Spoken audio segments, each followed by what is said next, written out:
He's clobbered the competition in debates, won in New Hampshire, and now romped through Super Tuesday. Yet we're still having to remind ourselves that Donald Trump is for real. On this side of the Atlantic, everyone's still asking us why Americans are voting for the real estate magnate / reality TV star. We'll, of course, be putting that to our panel and also ask about the prospect of a matchup in the fall between Trump and Hillary Clinton. With most primaries still to come, our surprise is still possible. How will insurgent candidacies, both on the left and right, weigh on the race to the White House? And what impact will this election have on the wider world? Today in the France 24 debate, we're looking at how Trump seems to be towering over the field. With us from Birmingham, Alabama, Sean McCutcheon, delegate. I guess we could call you a delegate-elect after last night's results? Yes, sir. Trump won big in Alabama. Okay. Many thanks for being with us. Thanks for joining us from Washington. Marco Rubio supporter Patrick Ruffini of political data and polling group Echelon Insights. Good to be with you. We're joined here in the studio by Leah Pizarro, former advisor to U.S. President Bill Clinton. No points for guessing who you support. and from New York, Bernie Sanders supporter and Democratic Party strategist Nomiki Kunst. Welcome to the show. The France 24 debate, where you can join the conversation on Facebook and Twitter, our hashtag F24debate. Now, when Super Tuesday began, some predicted Trump would win all but Texas. In the end, well, he didn't win quite as many. He won 7 states. Texas Senator Ted Cruz 3, including the big prize, Texas, of course. And Florida Senator Marco Rubio winning in Minnesota. Trump insists, though, he's not finished surprising the Republican Party. I know people are going to find that a little bit hard to believe, but believe me, I am a unifier. Once we get all of this finished, I'm going to go after one person. That's Hillary Clinton. We're going to be more inclusive. I think we're going to be more unified. And I think we're going to be a much bigger party. And I think we're going to win in November. Of course, his rivals, though, they don't see it that way. For the candidates who have not yet won a state, who have not racked up significant delegates, I ask you to prayerfully consider our coming together, uniting.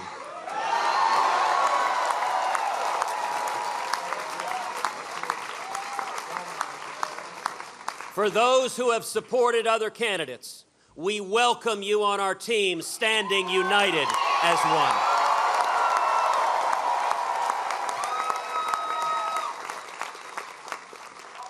That is the only way to beat Donald Trump. What's at stake, my friends, is not just the future of America, but also the future of the conservative movement. I will campaign as long as it takes and wherever it takes to ensure that I am the next president of the United States. We will not allow the party of Lincoln and Reagan to fall into the hands of a con artist. Sean McCutcheon, your reaction to those statements by Trump's nearest rivals, who seem to be implying that they're ready to support an everyone except Trump candidate.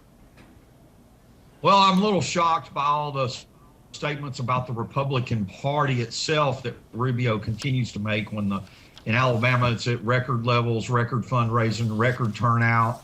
As you know, Trump won huge in Alabama. I give a lot of that credit to the Sessions endorsement, but Rubio doesn't really speak for the Republican Party. We're in more states. We're larger, and fundraising is better than it has been. Turnout is huge. So I think he's just dead wrong about a lot of that party stuff he spouts off. Patrick Ruffini, it is true. We saw record turnout in many states on Tuesday. Yes, absolutely. I should clarify I'm not aligned or supporting the Marco Rubio campaign, but I am not a supporter of Donald Trump either.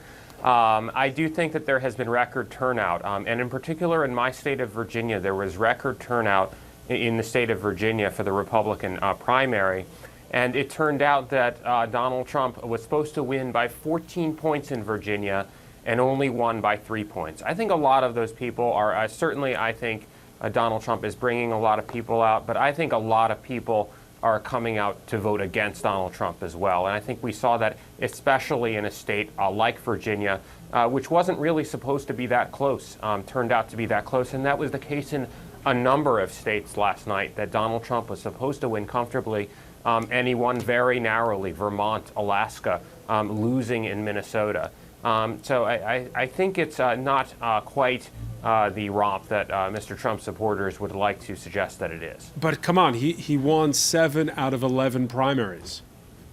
He did, but he now controls 46% of the delegates to the Republican National Convention, and that is more than any other candidate. Ted Cruz, though, is pretty not that far behind him. Remember, the measure here is not how many states you've won, it's how many delegates to the Republican National Convention that you control. And frankly, if he does not get to the majority before the primaries are over, it is going to be a very difficult convention for him. Leah Pizarre, your thoughts on was Trump the biggest winner on the night or not, in your view? On the night, mathematically, sure, but he's far from having wrapped it up. Clearly he's ahead, but... Against a divided field. Against a divided field, but, I think races can still evolve, and let's see what keeps on happening. And we also have a very unusual system in the United States, which was conceived by the founding fathers who believed very strongly in checks and balances, and who put in all of these mechanisms that I think you and I are having trouble explaining to an international audience, with delegates, superdelegates, and all sorts of measures that could possibly kick in. So it's, I will say, perhaps with wishful thinking, it's not a done deal yet. So perhaps with wishful thinking. Interesting. Nomiki Kunst, do you agree with Leah Pizarre that, in your view, the Republican race to the nomination is still very much up in the air? Not at all. I'm sorry to say. The founding fathers put in checks and balances, but they didn't build the party systems the way that they are today. The Republican Democratic parties both rely on delegates. They have, a little bit of a different system to reflect the demographics of the times. I think what the Republican Party is going through today is what the Democratic Party went through 30 years ago with the grassroots movement, and that's when we instilled the superdelegate system. So, the grassroots is definitely taking the majority of the vote in the Republican Party right now. I think the Republicans have lost control, and they don't really know what to do next. Will it go to a brokered convention? I'm not really sure. I think we all fantasize about a brokered convention, but the reality is it would probably break apart the party even more. And right now, the Republican Party needs to unify, and if that means sitting down with Donald Trump and getting a bunch of people on his camp that are more in line with the establishment, that would probably be a better bet than trusting the future in Marco Rubio's campaign, which really hasn't been able to set its path forward. Well, Sean McCutcheon, let me ask you about this, because everybody's looking at other possible scenarios. What are your thoughts when you hear people talk about a brokered convention and the sort? Well, I'll be at that convention as a delegate, and so I'll continue to vote Trump in the multiple votes, and I still think Trump would come out on top. I don't think somebody you hadn't heard of can win under that scenario. Certainly, negotiations can go on after the first vote, but you would still have a lot of Trump delegates, okay? So those Trump delegates would be trying to make deals with, say, some of the minority delegate holders to join that group. So still, the one with the most delegates is most likely to win, even if it's not 51%. But going forward, Trump is looking good because he's got 46% so far, and the number of candidates at some point will reduce, and there's winner-take-all states. And furthermore, the states like California and New York are going to be more, the big state of Texas was won by Cruz, but the remaining big states are going to go to Trump. So as the time goes on, I think it's likely that Trump wins anyway.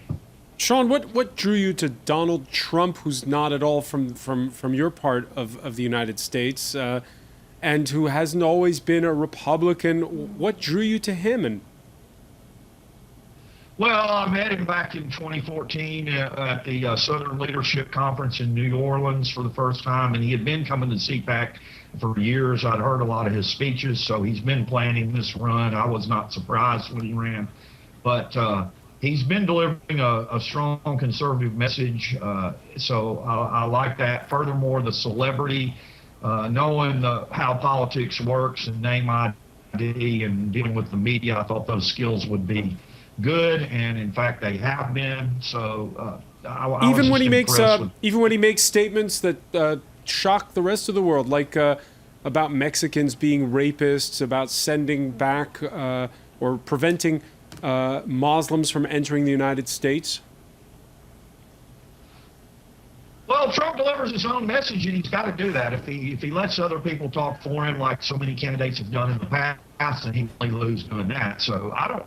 You know, Trump has got to deliver his message and stay on his message, and he's done that with a broad message. So I think the messaging is, he really is an outsider. I don't think anybody disagrees with that. He was part of the quote establishment, but he is an outsider in the fact that he doesn't have a lot of office experience. So, but his messaging skills that he's developed in the media over the years have proved very valuable. So. I don't know what choice he had, because the establishment never wanted to select him from the begin with. And if he let them message, he would have been finished. So he's done what he had to do. Patrick Ruffini, the last time you were on our show, we said, oh, but come Super Tuesday, will Trump have the ground game? Turns out that he does. Or at least he's gotten the results. Why have we been caught out? Why has the Republican establishment been caught out? Well, I think it goes to something Sean mentioned. This is a master media manipulator, and he's been that way for 30 years. And I think his skills in that department are without parallel, possibly not just in politics, but I think overall, I think he knows how to get attention for himself. Now, that isn't necessarily always very good attention. It is attention that sometimes plays well in certain elements of the Republican base. I don't deny that. That's something we as Republicans need to understand and grapple with. But they do not play well with the general electorate. He would go into a general election as the most with the worst unfavorable rating of any candidate in modern history. A good deal more unpopular than Hillary Clinton, who would be the second most unfavorable candidate to go into a general election. But Trump would be far worse. And according to some polls released this week, 20% of Republicans would not vote for Trump, and that number rises to 30% of moderate Republicans saying they would either stay home or try to vote for a third candidate if Trump is the nominee, and that's not the case for any of the other candidates, including Ted Cruz, who is a very strong grassroots conservative. Leah Pizarre? Yeah, I think that's a very important point, which is the difference in voters' behavior during a primary and during a general election. Primaries are always waged on the extremes or the sides, and then progressively candidates tend to move toward the center. So one wonders what will happen there. I just want to, Sean said something that kind of stunned me. I shouldn't be stunned, but I am stunned. He referred to celebrity as a skill of Trump's. And I just wonder what that means about the values that the Trump supporters really feel strongly about. Is this just really a big celebrity game? Is that what America cares about, or are there some really deeper values and issues at stake? Sean McCutcheon?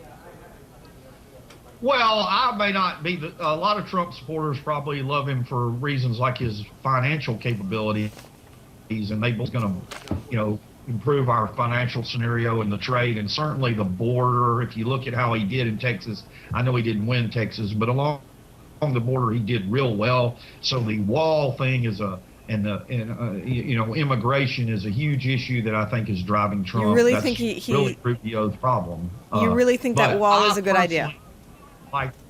You really think that wall, that theoretical wall, is a good idea? Well, it's a great political idea because a lot of people are voting for it. Political. Okay? And, Again, it's a great political idea, but we're talking about reality here, about the American people about the future of our country and of the West and of the world. And there's just something in the vocabulary you're using that Well, I think really Trump takes has me the aback. best skill set. I think Trump has the best skill set to do the managerial job, to do the job. That's what is important. Now, I put a lot of value on his celebrity skills because the president has to spend so much time in the media. That's not a bad skill to have. But Trump's financial management skills are certainly better than any of the other candidates. I would also call those into question, but we won't do That's that here, right? Yeah.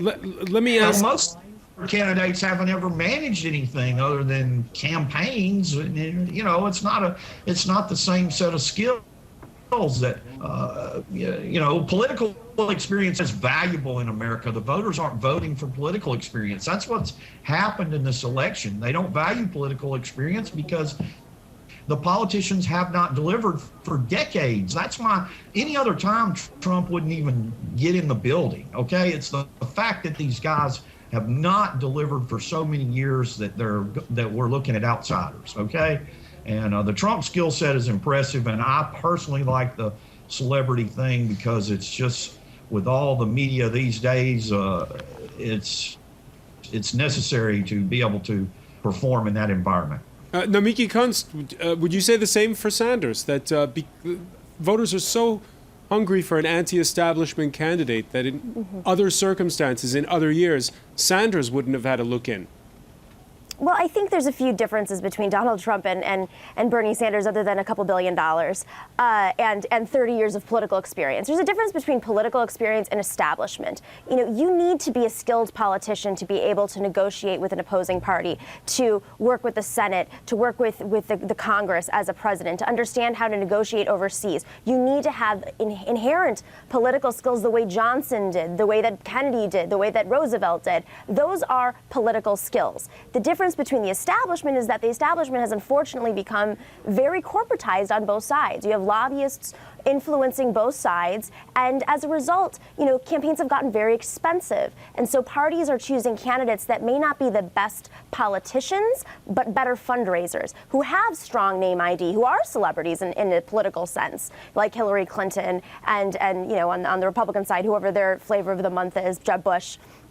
At one point. So, these parties are relying on name ID and fundraising, and as a result, the ideas got lost. The responding to the people, to the populists of the party, is dismissed over the past, 3 decades since television ads got really expensive. So I have to disagree. There's quite a difference between Donald Trump, who is an egomaniacal self-funder, who's trying to reform or tear apart the Republican Party to his own benefit, and Bernie Sanders, who's really a reflection of the majority of the Democratic Party right now and where the Democratic Party is going. All right, it just happens to be... We're going to pick up on that when we come back. We have to take a very quick break. Stay with us. You're watching the France 24 debate.